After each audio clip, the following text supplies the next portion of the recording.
Сәлем достар, менің каналыма қош келдіңіздер. Мен бүгін сіздерге варени пирогын жасап көрсететін боламын. Менде мына жерде 2 жұмыртқа. Жұмыртқамызды салып араластырамыз. Одан кейін шекерімізді саламыз. Бұны да жақсылап араластырамыз. Осылайша етіп араластырып алып, лопатканың көмегімен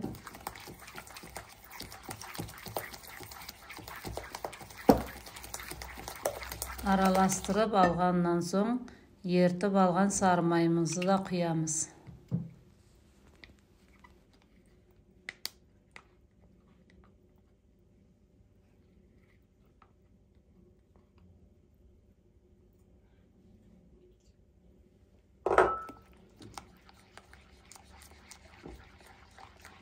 Осылайша етіп жақсылап араластырып, қопсытқышымызды да саламыз. 1 шай қасық қопсытқыш. Мына жерде 1 пачка ванилин. Ванилинді да салып, жақсылап араластырамыз. Менде мына жерде 330 грамм ұн. Жақсылап араластырып аламыз.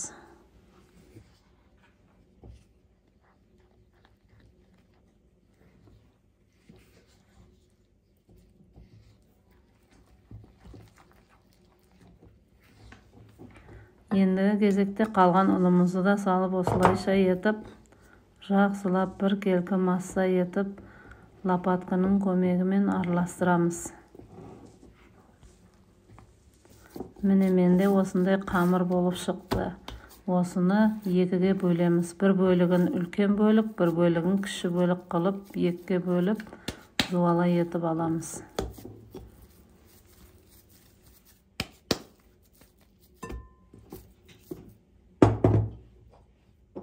Жаңағы үлкен қылып алған зуаламызды 36-лық диаметрлік тапаға ішіне осылайша жасап шығамыз.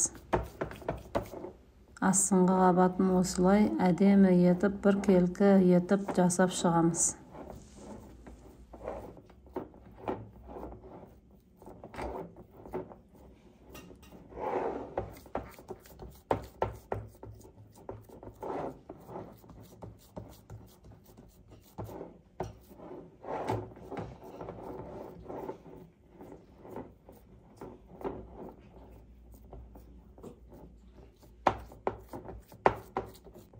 Міне осылайша етіп жасап қоямыз.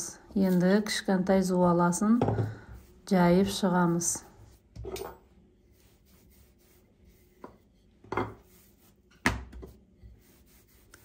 Осылайша етіп жайып алған қамырымызды кескіштің көмегімен осылай сан беру үшін кесіп аламыз. Егер бұндай кескіштеріңіз болмаса, пышақпен кессеңіздер де болады.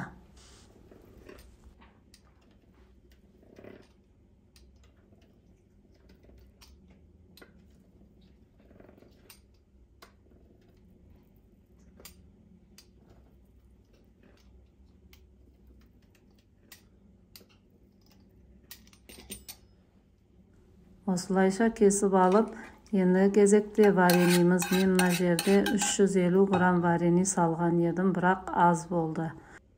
Бұл аз болғандықтан одан кейін жанына 150 грамм тағы да қостым. Менде шапталының варениі. Қаласаңыздар, қандай варени сасаңыздар да болады. Осылайша етіп шеттерін бір тегістеп шығамыз.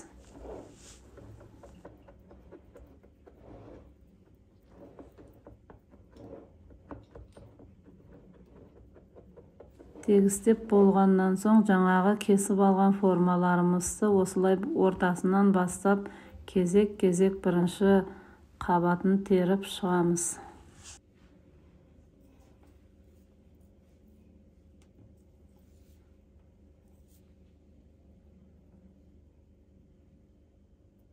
Арасын ашып теріп шығамыз осылайша. Ендігі қабатын үстінен бастап осылайша теріп шығамыз.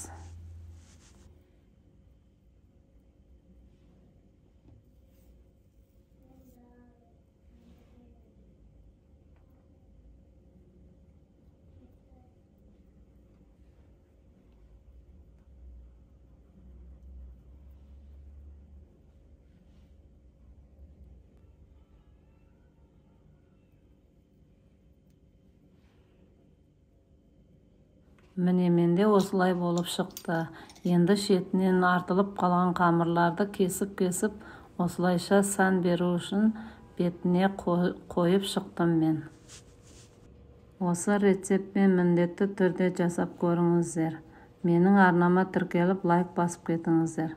Қызып тұрған пешкамызға 180 градуста пісіріп аламыз. Міне менің бәлішім пісіп шықты. Осы рецептпен міндетті түрде жасап көріңіздер. Сіздерге де ұнайды деген ойдамын. Бір жасағаннан дәмді болып шығатын рецепті мен сіздерге ұсынамын. Келесі кездескенше сау саламат болыңыздар. Астарыңыз дәмді болсын. Менің сүйікті көрермендерім.